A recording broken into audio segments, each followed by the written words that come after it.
Labanoro miestelis įsikūręs Labanoro girios apsuptyje, išlaikė savitą tradicinį aukštaitijai būdingą medinės architektūros paveldą. Įgarsina Labanoro dūda, paslaptingos legendos ir savos praeities istorija.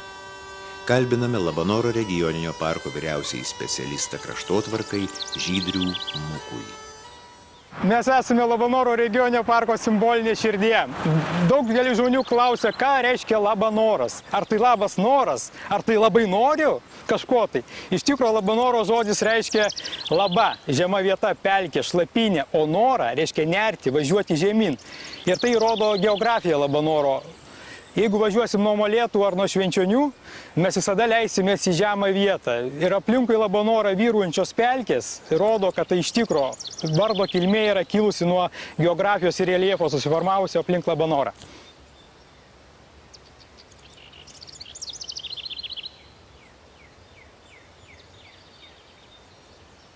Pirmas Labanoro vardo paminėjimas siejame su aukštaičių pakrikštijimu. 14 amžiaus pabaigoje tuometinis Lietuvos didžiosios kunigaikštystės kunigaikštis Jogaila padovanojo Vilniaus vyskupui Tauragnų pilį kartu su Molėtų ir Labanoro kaimais. Jogaila buvo labai gudrus dovanodamas šitos kraštus, nes tuometinis nekilnojamas turtas čia buvo iš tikrųjų labai pigus. Čia buvo smėlynai, Molėtuose molynai, įdirbti žemę čia buvo labai sunku, buvo skurdus gyventojai, miškai be abejo, pilni žvėrių, ežerai, žuvų, bet paimti, tai reikėjo dėti tam tikro vargo. Reikėjo medžius iškirsti, reikėjo juos kažkur išvežti, bet vežti buvo galima tik upėmis, kurios gana toli yra.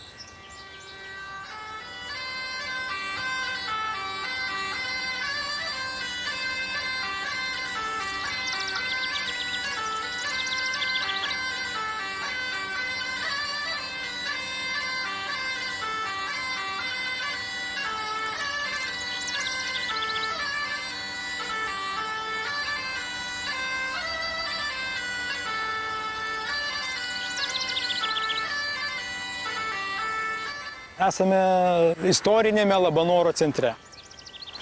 Už mano nugaros yra bažnyčia, prie kurios tradiciškai formavosi turgaus aikštė. Praeito amžiaus viduryje Labanoras buvo garsus mergelės Marijos atlaidais. Suvažiavę vežimai iškeldavo savo ienas, žmonės pardavė derlių, prisipirkė saldainių ir kitokių sveikatai svarbių dalykų. Švęsdavo derliaus nuėmimą Labanoro dūdos skambesyje. 2009 metais, prieš pat Kalėdas, Labanoro tikintiems įvyko didžiulė tragedija. Sudegė Labanoro bažnyčia. Tiesos dėliai turiu pasakyti, kad tai jau nebe pirmas sudegimas. Pirma bažnyčia sudegė 16 amžiaus pabaigoje, antra 19 amžiaus viduryje ir tai jau trečias degimas.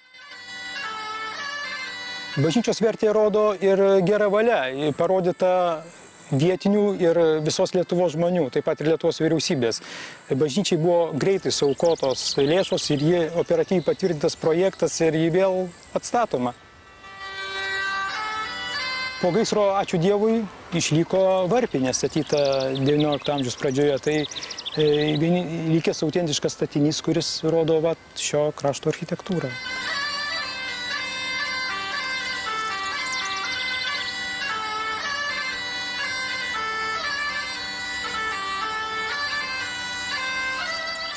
Tai yra Labanoro regioninio parko steigimo tikslas, yra išsaugoti tą autentišką architektūrą, kuri vyravo 19 amžiaus pradžioje.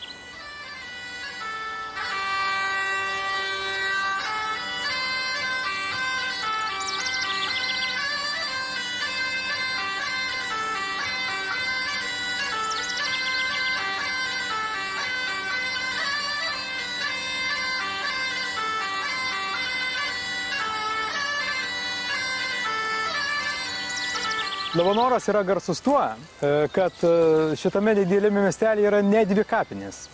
Tai susidarė dėl to, kad dvarininkas ir kunigas tarpusai konfliktavo ir Labanoro miestelis buvo padalintas į dvi dalis politiškai.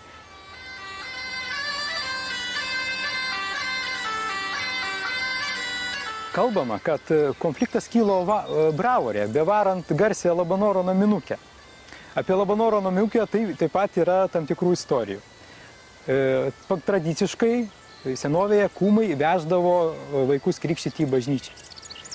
Vieni kūmai pakrikštė vaiką, vežė jį atgal namo ir prieš veždami tikriausiai paragavo naminukės ir pametė vaiką. Grįžę namo, žiūri, nebėra jo. Išsigando, grįžta atgal, vaikas guli savo ramiausiai, paėmė ir parsivežė atgal. Tai nuo to laiko ta vieta, kur vaiką rado, vadinasi Kumakalniu. Tai va, taip atsiranda vietovardžiai Labanoro regioniniame parke.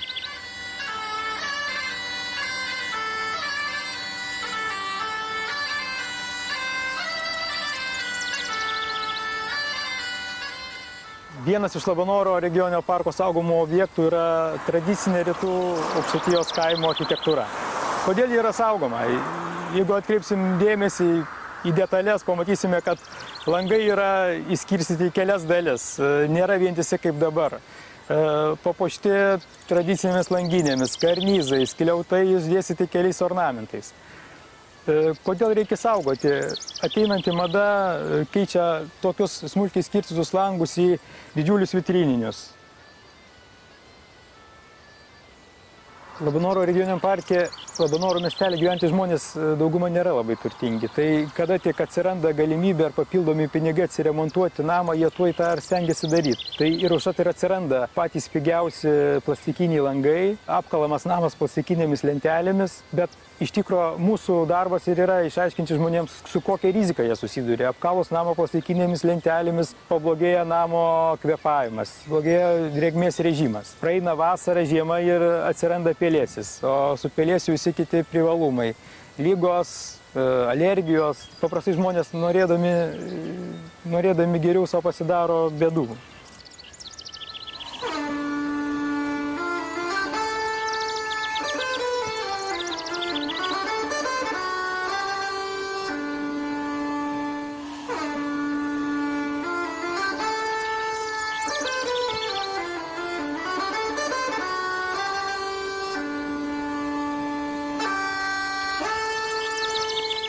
Esame Pašekšio kaime, viename iš nedaugelio kaimų išlaikusių etnografinę architektūrą.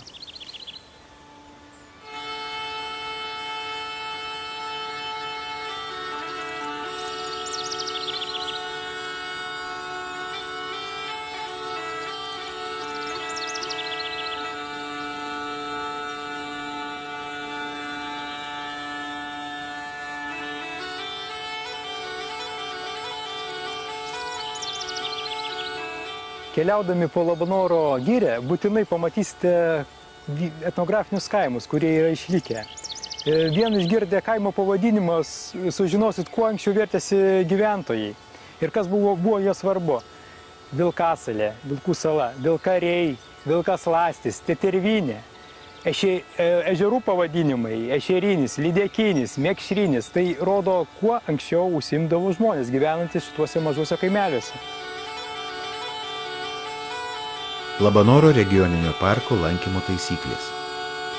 Turistinių žygių, masinių renginių, mokslinių tyrimų, įvairių darbų organizavimas turi būti suderintas su parko direkcija. Nesilankykite parko rezervatuose, tai draudžiama. Čia galima lankytis tik moksliniais tikslais, lydint parko direkcijos darbuotojai. Automobiliais važinėkite tik bendrojo naudojimo ir specialiai pažymėtais ekskursijų maršrutų keliais. Nepalikite mašinų tarp medžių ir ant gyvosios dangos. Nestatykite jų prie vandens telkinių arčiau kaip 25 metrai. Įsikurkite nakvynėje tik ilgalaikio sustojimo stovyklavietėse, pažymėtose tam tikrais ženklais. Kurkite laužus tik tam tikslui įrengtose ir skirtose vietose. Nuolat prižiūrėkite užkurtą laužą. Nenaikinkite ir negadinkite poilsiaviečių įrangos, informacinių ženklų, lauko baldų bei stendų, kvartalinių stulpų.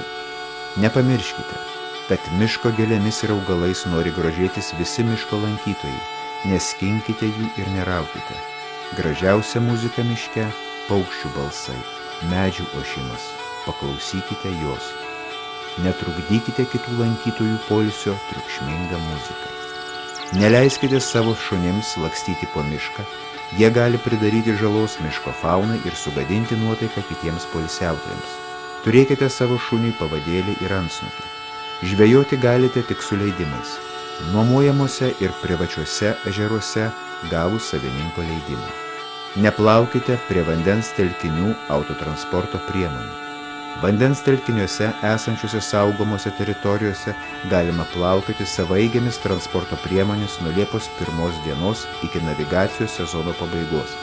Jei ežero plotas yra didesnis kaip 50 hektarų ir savaeigės transporto priemonės variklių bendras galingumas neviršyje 4 kW, 5,4 arklio jėgos.